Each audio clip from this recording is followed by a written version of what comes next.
സാക്ഷിയായി നിർബന്ധപ്പെടാൻ ദൈവം അവസരം തന്നു. അതുകൊണ്ട് ഞാൻ ദൈവത്തെ സ്തുതിക്കുന്നു.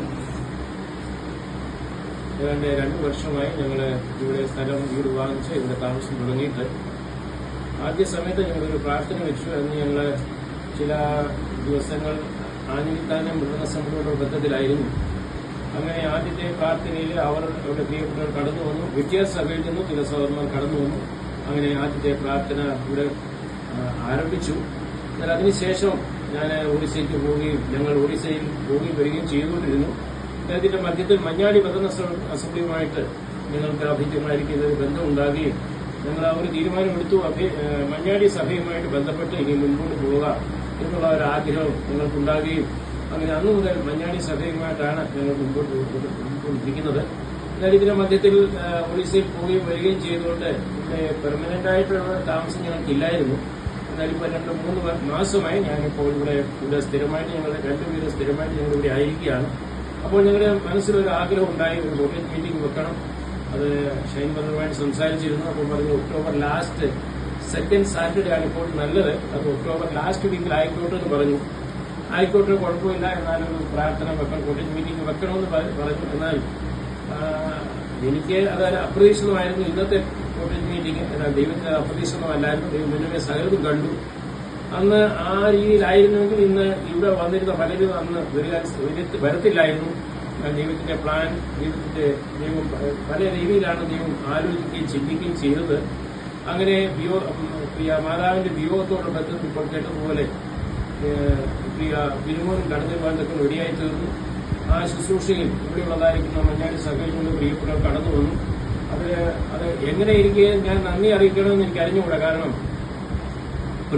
ഒരു കാര്യം പ്രതീക്ഷിച്ചിട്ടാണെന്നുണ്ടെങ്കിൽ അത് നടന്നില്ലെന്നുണ്ടെങ്കിൽ ദുഃഖം വരും.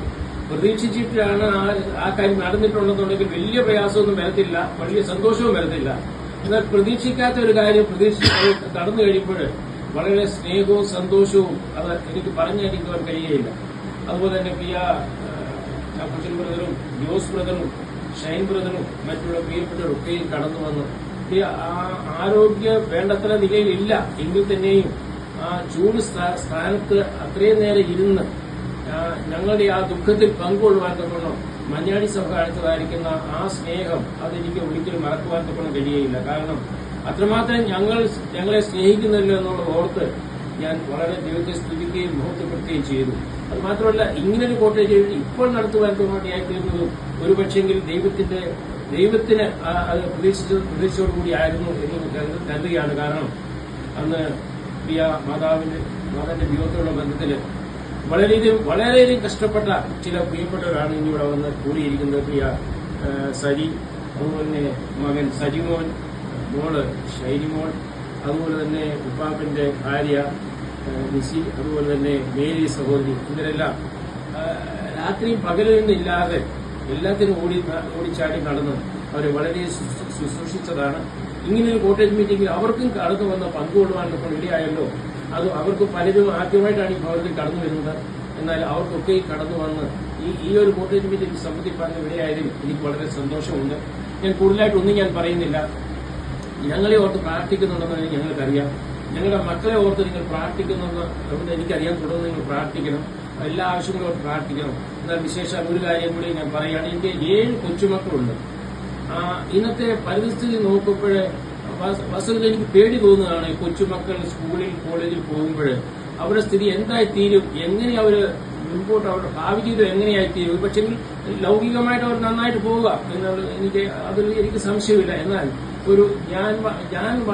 ഞാൻ പഠിച്ച് വളർന്നതായിരിക്കുന്ന ആ ഒരു ആത്മീയ അന്തരീക്ഷം അവർക്ക് ലഭിക്കുമോ, അല്ലെങ്കിൽ എന്റെ പിതാവ് അനുഭവിച്ചതായിരിക്കുന്ന ആ സാക്ഷി പുലർത്തുവാൻ തക്കണം എന്റെ മക്കൾക്ക് കഴിയുമോ എന്നുള്ളത് എനിക്ക് പലപ്പോഴും ഭയത്തോടുകൂടിയാണ് ഞാൻ കഴിഞ്ഞ ഇടയില് ഞാനൊരു വിവാഹത്തിൽ പോയപ്പോൾ ആ വിവാഹത്തിന്റെ ഇങ്ങനെ പറയുണ്ടായി, അപ്പനൊരു ഉപദേശിയായിരുന്നു വരന്റെ, വധുവിന്റെ അപ്പനൊരു ഉപദേശിയായിരുന്നു. അങ്ങനെ ആ ഉപദേശിമാരുടെ പേര് പറഞ്ഞുകൊണ്ടാണ് അവർ ആ കുഞ്ഞുങ്ങളുടെ വിവാഹം നടത്തി കൊടുക്കുക. എത്ര സന്തോഷം, എനിക്ക് വളരെ ആനന്ദം തോന്നി.